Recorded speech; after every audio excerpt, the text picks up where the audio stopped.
You would use it the same way as the food. So if you wanted to switch over to the toy right now, then there again, you're using it as a reinforcer. So when he's attentive to you, you can bring it out and you can play with it a little bit. You know, for 5-10 seconds. Put it back in your pocket. See if he can still be attentive to you. There, bring it back out and play with him.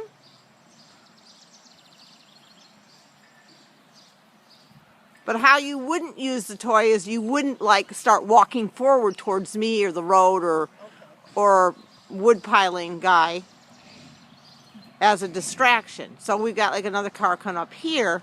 What we would do is if he can look at the car and then look back at you, then you would bring the toy out. So the moment he looks back at you, just bring it back out. But you're not going to try to get him to not look at the cars by waving a toy or a piece of food in his face.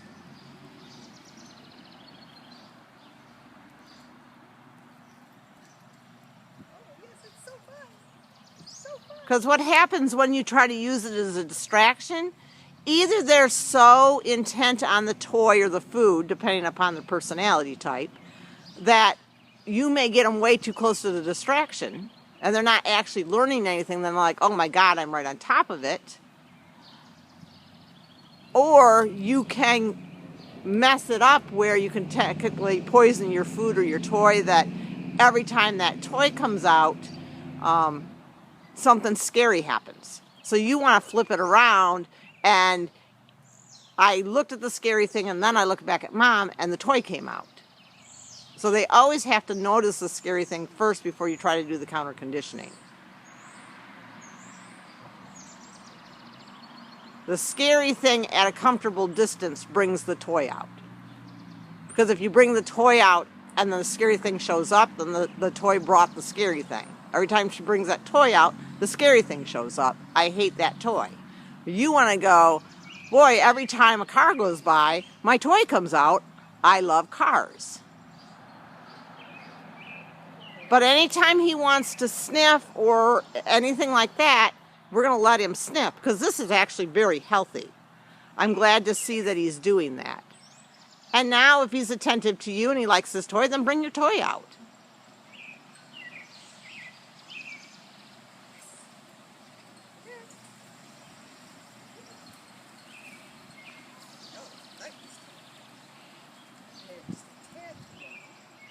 And then if you wanted to start moving closer to the scary thing, you would do it in the intervals when the toy or the food aren't present.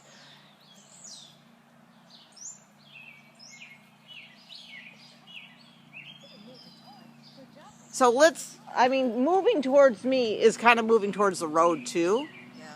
Yeah. So we got kind of double thing going on here. But let's see, once he's done scratching. Hates his collar. He does hate his collar. And that, there again, it could be he hates his collar, or it's another displacement behavior. Yeah, he doesn't like his collar.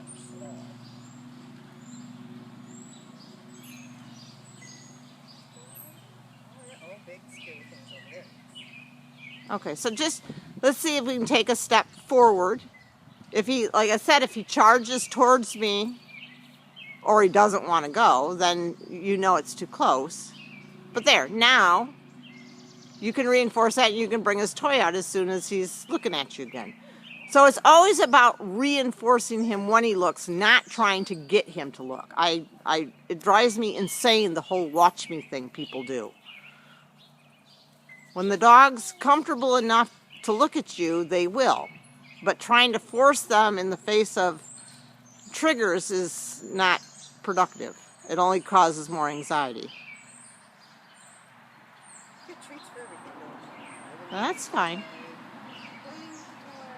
Okay, so let's see if he wants to move towards me again. So, yes, good boy. So that would be the time you'd pull the toy out, because now he's air scenting me. So he's there. So what he's doing is he checked me out a little bit, and then, I mean, he kind of hit the head of the leash, and then he went back to you. That's a perfect time to bring the toy out. So then, yeah, just take it away. If he's distracted, let him sniff. Because there again, I don't know if this is a self-soothing behavior or if there's something interesting on the ground. But I'm not going to try to interrupt it. It could be that we got a little too close to me. Yes, good boy. So I bring the toy out again as soon as he looks at you. Oh, look at this. Oh, look at this. Look at this. Yeah, eat it. I love his spots. Maybe I'll hate it later, but I love it now. It is quite adorable.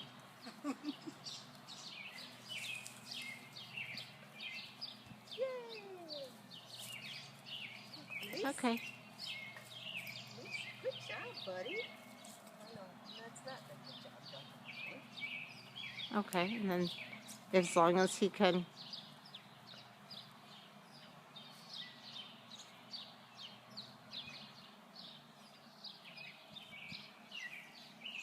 Good boy. Okay, and then just see if he wants to come a little bit closer to me. Yes, bring the toy out. Oh, that's Pluto. That's okay, it doesn't matter. Yeah, just wait until he looks up at you again. Yes, a good boy. Look at this. You want to play with it again?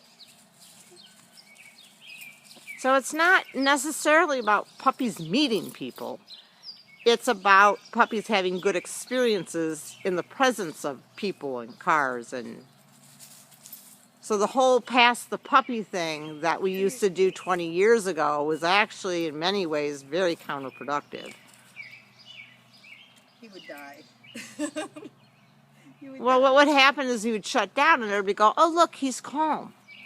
But then when he got older and somebody reached for him, he'd bite him. See, now he's, I don't know, he's what, 10 feet from me? And he's not worried about me that much anymore. In fact, he's not even really taking his eyes off of you very much.